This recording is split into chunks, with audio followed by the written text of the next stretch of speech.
Le 15 avril devait être historique, et puis, brusquement, plus rien. Silence radio à Bruxelles. Ce jour-là, l'Union européenne devait voter une loi sans précédent. Interdire, pour toujours, l'importation de pétrole russe. Pas seulement le temps de la guerre en Ukraine. Non, c'était prévu noir sur blanc. Même en cas de paix, même si toutes les autres sanctions tombaient, le pétrole russe, lui, resterait banni à jamais du marché européen. Imaginez un instant le symbole, la réconciliation politique, des poignées de main, mais, dans les tuyaux, toujours pas une goutte de pétrole russe. Un divorce gravé dans la loi, irréversible. Et pourtant, au dernier moment, le vote a tout simplement disparu de l'ordre du jour. Pas d'annonce, pas d'explication officielle, aucune nouvelle date. Les porte-paroles de la Commission européenne confirment, le sujet est retiré. Certains diplomates, prudemment, parlent d'un simple report lié à la conjoncture géopolitique. Mais, dans les faits, c'est le flou total. Report ou abandon définitif? Personne ne le sait. Derrière ce silence, ce sont 4 années de sanctions, 20 paquets de restrictions, des milliers de pages de règlements, tout un arsenal construit pour couper l'Europe de la dépendance énergétique russe. Et au moment crucial, quand il fallait trancher, Bruxelles ne dit plus un mot. Pourquoi? Les explications officielles sont vagues, mais les conséquences, elles, sont bien réelles pour chacun d'entre nous. Prix de l'essence, coût de l'énergie, pouvoir d'achat, stabilité politique, crédibilité des institutions européennes, tout est en jeu. Alors, qu'est-ce qui s'est vraiment passé? Simple crise de prudence? Ou aveu que l'Europe ne peut pas se permettre ce geste radical sans se tirer une balle dans le pied? Pour comprendre ce revirement spectaculaire, il faut revenir sur le contexte et décortiquer les enjeux cachés derrière ce silence qui en dit long. Qu'a vraiment préparé Bruxelles? Les chiffres donnent le vertige. Depuis 4 ans, l'Union européenne n'a cessé de durcir le ton face à la Russie. 20 paquets de sanctions, à chaque fois plus ambitieux, plus contraignants. Pour beaucoup, cela ressemble à un marathon de mesures punitives. Mais derrière cette avalanche de décisions, il y avait une stratégie claire. Couper, une à une, toutes les dépendances énergétiques envers Moscou. Le charbon russe, interdit depuis août 2022. Le pétrole acheminé par bateau, bloqué depuis 2023, plus un seul tanker russe ne décharge dans les ports européens. Et pourtant, il restait un dernier maillon, le plus symbolique, mais aussi le plus épineux. Le pétrole qui circule par oléoduc, la fameuse Droujba, littéralement l'amitié. C'est justement ce canal, ce cordon ombilical, qui relie encore la Russie à certains pays d'Europe centrale, que Bruxelles voulait fermer définitivement. Le projet de loi présenté au Parlement européen était sans ambiguïté. À partir du 15 avril 2026, toute importation de pétrole russe serait interdite, oléoduc compris. Mais surtout, la clause la plus spectaculaire restait discrète, presque cachée dans les notes de bas de page. Même si la guerre prenait fin, même si la paix était signée et que toutes les autres sanctions étaient levées, l'embargo resterait. La Russie ne pourrait plus vendre une goutte de pétrole à l'Europe, quelle que soit l'évolution politique ou diplomatique. C'était un verrou, cloué juridiquement, pour que jamais plus l'UE ne retombe dans l'ancien piège de la dépendance énergétique. Pourquoi tant de fermeté? Pourquoi graver dans le marbre cette interdiction éternelle? Les auteurs du texte connaissent bien la mécanique des crises et des compromis. Ils savent qu'au premier signal de paix, la pression serait immense pour rétablir les échanges. Le monde économique, les industriels, les transporteurs, tous ceux qui voient leurs factures d'énergie s'envoler, exigeraient le retour du pétrole russe, bien moins cher que les alternatives.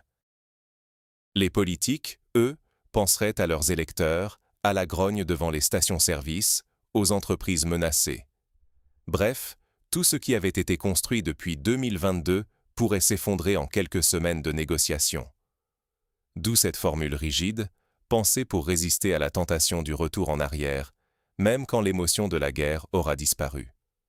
À ce stade, il faut bien admettre que Bruxelles n'a pas seulement promis, elle a agi. Ceux qui affirment que l'Europe ne fait que parler, passent à côté de la réalité. Oui, La dépendance énergétique était abyssale en 2021, mais en 4 ans, l'UE a réduit ses importations russes à une portion congrue. Le charbon russe a complètement disparu du mix européen. Pour le pétrole, la majorité des États membres ont stoppé net les achats, à l'exception de quelques irréductibles, contraints par leur géographie et leur histoire. La Hongrie, la Slovaquie, une partie de la République tchèque, qui dépendent encore de la fameuse Druzhba. Mais globalement, les volumes d'énergie importés de Russie ont chuté comme jamais aucun expert ne l'aurait cru possible en 2022, au plus fort de la panique sur les marchés. L'Europe a souffert, payé le prix fort, mais elle a avancé, souvent plus vite que prévu. Pour les partisans de l'embargo total, il y a 2 arguments majeurs.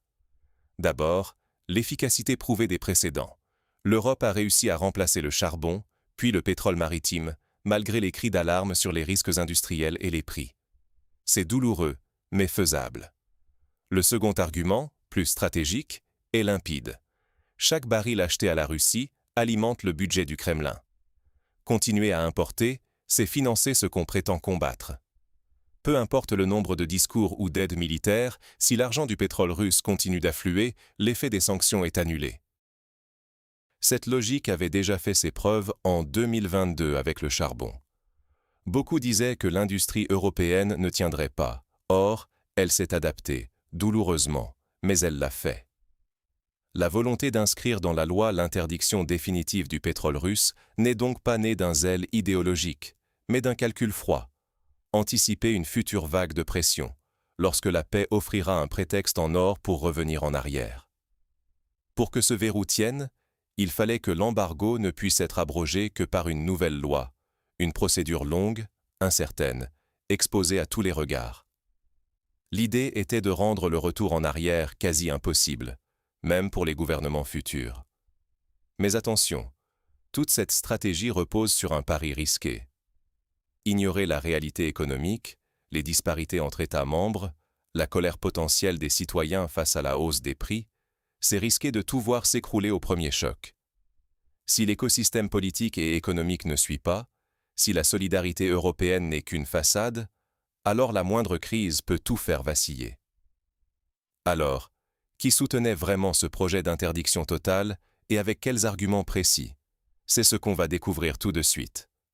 Derrière l'unité affichée, 2 camps irréconciliables s'affrontent. D'un côté, les partisans d'un embargo total sur le pétrole russe. Pour eux, il ne s'agit pas seulement d'une question morale, mais aussi d'un calcul stratégique. Leur argument principal? Ce n'est pas impossible de se passer du pétrole russe. Après tout, l'UE l'a déjà fait pour le charbon et le pétrole acheminé par voie maritime. La dépendance a reculé, la logistique a été repensée, de nouveaux fournisseurs ont été trouvés. Certes, ça a été douloureux, oui, ça a coûté cher, mais c'était possible. Impossible ce mot, ils le refusent catégoriquement. Mais leur deuxième argument frappe encore plus fort. Chaque baril de pétrole acheté à la Russie, c'est de l'argent qui finance la guerre. On peut multiplier les discours, voter des sanctions, envoyer de l'aide à l'Ukraine. Mais si, en parallèle, l'Europe continue de payer la Russie, l'effet est nul. L'histoire du charbon en 2022 est leur référence. À l'époque, Bruxelles avait annoncé un embargo, et beaucoup disaient que l'industrie européenne ne tiendrait pas. Pourtant, elle a tenu. L'interdiction a été appliquée, et aujourd'hui plus personne ne remet ce choix en question. Les défenseurs du nouveau texte insistent, ce précédent prouve qu'avec assez de volonté politique, on peut aller plus loin. Leur logique n'est même pas idéologique, elle est froide, presque cynique. Si l'on ne grave pas ce genre d'interdiction dans la loi, dès que la paix reviendra, les pressions économiques et politiques seront telles que toutes les barrières voleront en éclats. Les entreprises voudront récupérer le pétrole bon marché, les politiques, confrontés à des électeurs étranglés par le prix de l'essence, se précipiteront pour lever les sanctions. D'où la nécessité, selon eux, d'un texte fort, difficile à défaire, qui protège l'Europe contre elle-même. On comprend donc leur logique. Ce n'est pas une réaction à chaud, mais une anticipation lucide des 10 prochaines années. Le principal ennemi des sanctions, ce n'est pas forcément Moscou, c'est l'électeur européen qui, dans 5 ans, devra continuer à payer le prix de ses principes. Mais en face, le camp du non n'est pas simplement opposé par inertie ou cynisme. Il a sa propre batterie d'arguments, et surtout, des armes redoutablement efficaces, le droit de veto, l'arithmétique du marché, et un jeu de chantage institutionnel qui transforme chaque État membre en potentiel faiseur ou bloqueur de loi. La réalité s'est invitée brutalement début avril. Un événement géopolitique à des milliers de kilomètres de Bruxelles a bouleversé toute l'équation. Le détroit d'Ormuz, ce goulet stratégique par lequel transite un cinquième du pétrole mondial, a été fermé, entraînant en quelques heures une flambée du baril au-dessus de $100. Quand le pétrole atteint ce seuil, ce n'est plus une courbe abstraite dans un rapport, c'est le prix à la pompe qui explose, le chauffage qui devient un luxe, le coût du transport qui se répercute dans chaque rayon de supermarché. Et, surtout, c'est l'électeur européen qui grince des dents. Dans ces conditions, voter une interdiction supplémentaire, c'est du suicide économique, pas du courage politique. À Bruxelles, personne n'a voulu porter cette responsabilité. Ce choc international, imprévisible, a précipité la décision de retirer le vote du 15 avril. Les mots de la presse étrangère sont sans détour. Bruxelles a choisi la prudence à la place du fanatisme anti-russe, un jugement sévère, mais qui dit tout. La stratégie s'est écrasée sur la réalité du marché mondial. Pas parce que soudainement l'Europe aurait changé de camp, mais parce qu'aucune résolution ne pèse face au prix du baril. Sauf que l'affaire ne s'arrête pas là. Car en interne, l'UE se déchire aussi. Le droit de veto permet à chaque pays de bloquer la machine. La Hongrie, par exemple, n'a pas hésité à menacer ouvertement de s'opposer au 20e paquet de sanctions, instrumentalisant sa position pour obtenir concessions et financement. Là, ce n'est plus une crise venue de l'extérieur, mais une bataille intestine, où chaque gouvernement défend ses intérêts nationaux, quitte à fragiliser l'ensemble. Le résultat ? Une Europe paralysée, dont la capacité à agir collectivement est plus que jamais remise en cause. C'est là que le vrai danger se dessine. Au-delà de la morale ou des beaux principes, c'est la crédibilité et l'efficacité de l'Union européenne qui vacillent. Si chaque État peut tout bloquer, quelle politique commune est encore possible ? Et surtout, comment faire face aux défis du futur si la moindre crise fait exploser l'unité ? Plongeons maintenant dans les événements qui ont fait exploser cette fracture au grand jour. Un canal pétrolier mondial fermé, des prix qui flambent, et le consensus européen s'effondre. Imaginez, soudain, le détroit d'Ormuz se ferme. Du jour au lendemain, le prix du baril s'envole, dépassant les $100. À Bruxelles, c'est la panique. Les responsables européens ont sous-estimé l'impact d'un tel choc sur une société déjà épuisée par l'inflation et la crise énergétique. Et, brutalement, la réalité s'impose à eux. Imposer dans ces conditions un embargo total sur le pétrole russe, c'est tout simplement de la folie économique. Car derrière les grands discours, il y a une vérité gênante. Les électeurs européens remplissent leurs réservoirs, chauffent leurs maisons et votent. Alors, comment justifier une décision qui ferait exploser les factures et risquerait une révolte sociale ? Même les plus fervents partisans des sanctions doivent l'admettre. Dans l'urgence, la réelle politique l'emporte. Mais le choc d'Ormuz n'est qu'une partie du problème. Le vrai théâtre d'ombre se joue à l'intérieur même de l'Union européenne. Il y a les coups de gueule, les menaces à peine voilées, et surtout, le pouvoir du veto. La Hongrie et la Slovaquie, principales dépendantes du pétrole russe, s'opposent frontalement au 20e paquet de sanctions. Pas en coulisses, non. Au grand jour, assumé devant micros et caméras. Et avec un argument imparable. Vous nous coupez le robinet, nous coupons les fonds. Viktor Orbán, le Premier ministre hongrois, va même plus loin. Il conditionne l'octroi d'un prêt de 90 milliards d'euros à l'Ukraine à la levée de l'embargo pétrolier. 90 milliards, ce n'est pas une faute de frappe. C'est la somme colossale que l'UE s'est engagée à verser à Kiev. Orbán n'a pas peur d'être brutal. Pas de pétrole, pas d'argent. La Slovaquie, elle, reproche ouvertement à Bruxelles d'avoir laissé l'idéologie l'emporter sur le bon sens. Et comme si la situation n'était pas assez explosive, l'Ukraine elle-même, alliée des Européens, décide de fermer le robinet du pipeline Druzhba, le dernier grand canal permettant au pétrole russe d'atteindre l'Europe centrale. Officiellement, le pipeline a été touché par une frappe. Mais la Hongrie et la Slovaquie voient les choses autrement. Pour elles, c'est une manœuvre délibérée de Kiev pour mettre la pression sur ses partenaires européens. Et quand des experts européens demandent à inspecter l'oléoduc, l'Ukraine leur refuse l'accès. Résultat, l'Europe centrale se retrouve sans pétrole russe et la solidarité européenne se fissure un peu plus. C'est une mécanique de blocage croisé. L'Ukraine prive ses alliés de pétrole. La Hongrie et la Slovaquie lui bloquent les financements. Chacun se sert des outils légaux à sa disposition. Le droit de veto n'a jamais été violé, il fait partie même des fondations de l'Union. Tout le monde joue avec les règles, et c'est justement ça qui paralyse l'Europe. Ce scénario n'a rien d'un accident. C'est l'aboutissement de décennies de compromis où le consensus prévaut sur l'efficacité. 2 pays suffisent à bloquer tout un continent, à conditionner l'aide à l'Ukraine à la levée d'un embargo, à transformer une crise en spirale sans fin. Car chaque blocage en entraîne un autre. La solidarité européenne, pourtant affichée comme valeur fondamentale, devient un slogan creux face à la brutalité des intérêts nationaux. L'enjeu, ce n'est plus seulement le prix à la pompe ou la facture de chauffage, mais le risque que l'UE elle-même, empêtrée dans ses contradictions, perde définitivement la main sur sa politique énergétique et sur sa capacité à soutenir l'Ukraine. À ce stade, la question n'est plus seulement de savoir si l'Europe peut encore parler d'une seule voix, il s'agit de mesurer les conséquences à long terme de ces impasses pour la crédibilité et l'avenir de sa stratégie énergétique. Mais alors, jusqu'où peut aller ce jeu d'équilibre impossible? Et quelles seront les répercussions pour l'Union européenne, ses citoyens et sa place dans le monde? C'est ce que nous allons explorer dans la suite. Quand la réalité économique rappelle à l'ordre les idéaux politiques.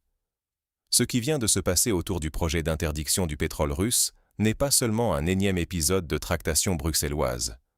C'est une leçon grandeur nature sur les limites du système européen tel qu'il est conçu aujourd'hui. La théorie veut que l'unité fasse la force, mais sur le terrain, l'exigence d'unanimité transforme chaque initiative ambitieuse en parcours du combattant. Il suffit d'un ou 2 pays pour tout bloquer, et la mécanique s'enraye. Ce droit de veto, ce n'est pas un détail technique, c'est l'arme suprême, parfaitement légale, gravée dans les traités fondateurs, que n'importe quel leader peut sortir sur la table quand ses intérêts nationaux sont menacés. Regardez l'exemple récent.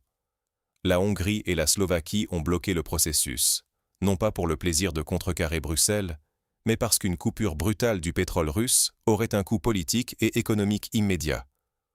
Au même moment, la crise du pipeline Druzhba a illustré à quel point ces dépendances sont encore vécues et comment la moindre rupture dans l'approvisionnement déclenche une réaction en chaîne. L'Ukraine ferme le robinet, la Hongrie bloque un prêt à l'Ukraine, Bruxelles retient son souffle.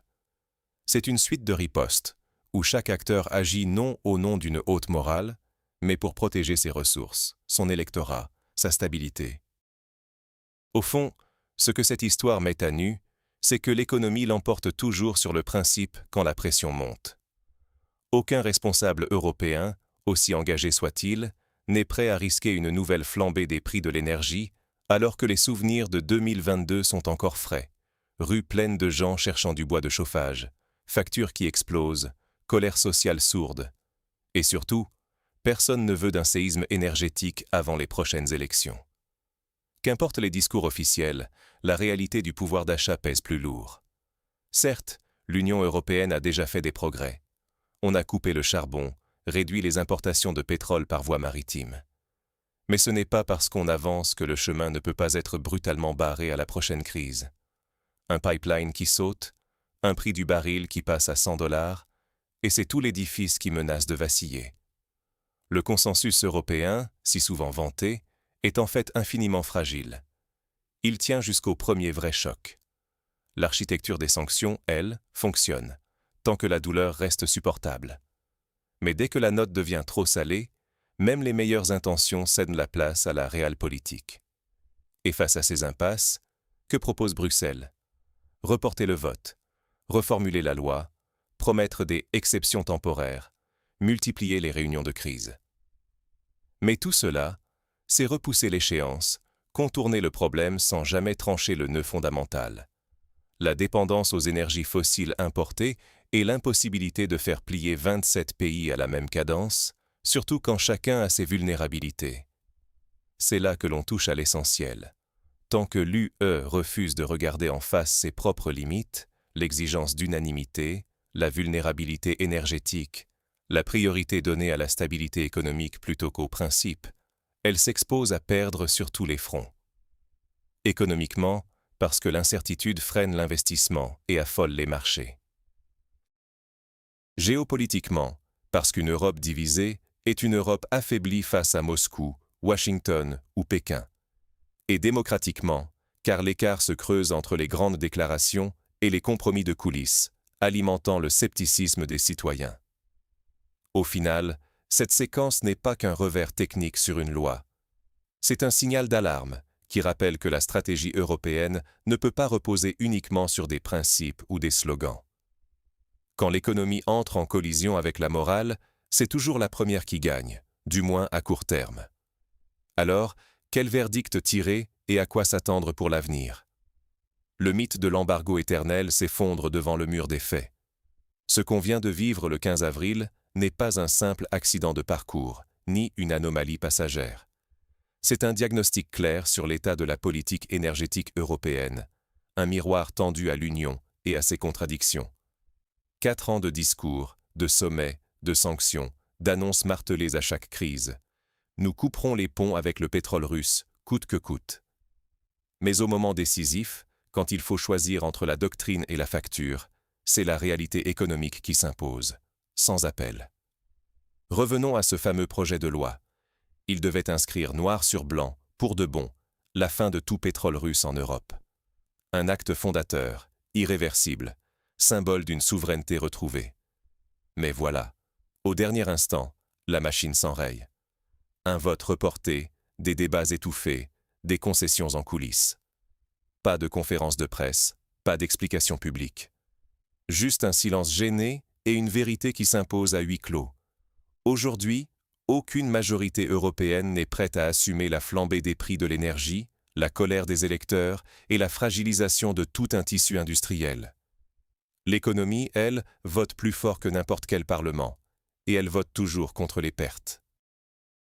Ce n'est pas la première fois que le camp des principes s'incline devant le camp de la réalité. Et ce ne sera pas la dernière. Les crises récentes l'ont bien montré. Dès que les prix du gaz et du pétrole rattrapent les consommateurs à la pompe ou sur leur facture de chauffage, plus personne ne veut être celui qui enfoncera le dernier clou dans le cercueil de la stabilité énergétique. Les souvenirs de l'hiver 2022, quand les Européens se sont rués sur les poêles à bois et les radiateurs électriques, sont encore bien présents. Personne n'a envie de revivre ça, ni à Bruxelles, ni à Paris, ni à Berlin. Aujourd'hui, on baisse discrètement les exigences sur les réserves de gaz, de 90 à 80%, sans tambour ni trompette, comme si on voulait cacher l'inquiétude derrière un vernis de pragmatisme. Mais le message est clair. Quand l'économie tousse, la politique s'adapte. Les sanctions sont reconsidérées, repoussées, édulcorées, sauf lorsqu'elles ne coûtent rien. On ne ferme pas la porte, on préfère la laisser entr'ouverte, pour pouvoir reculer au besoin, sans jamais le reconnaître publiquement. Alors, au fond, la vraie question n'est plus « L'Europe interdira-t-elle un jour à jamais le pétrole russe ?» mais plutôt « Pourquoi continue-t-on d'y croire ?» La réponse est simple. Parce que la promesse est confortable, elle nourrit l'illusion d'une politique cohérente, d'une union soudée face à l'adversité. Mais la vérité, c'est que la stratégie cède systématiquement sous la pression du réel. Un choc extérieur, 2 gouvernements récalcitrants, un canal bloqué, et tout l'édifice vacille. Non pas parce que les ambitions étaient de factices, mais parce qu'aucune ambition ne survit à l'ignorance des contraintes économiques. Pour nous, citoyens européens, cela a des conséquences immédiates sur le prix de l'essence, sur la facture d'électricité, sur la stabilité de nos gouvernements. Mais surtout, sur notre capacité à comprendre ce qui se joue réellement derrière les décisions qu'on nous présente comme historiques. Comprendre ces dynamiques, c'est éviter de tomber dans le piège des slogans, c'est anticiper les prochaines crises, c'est choisir en connaissance de cause ceux qui prétendent nous représenter. Au final, le verdict est sans détour.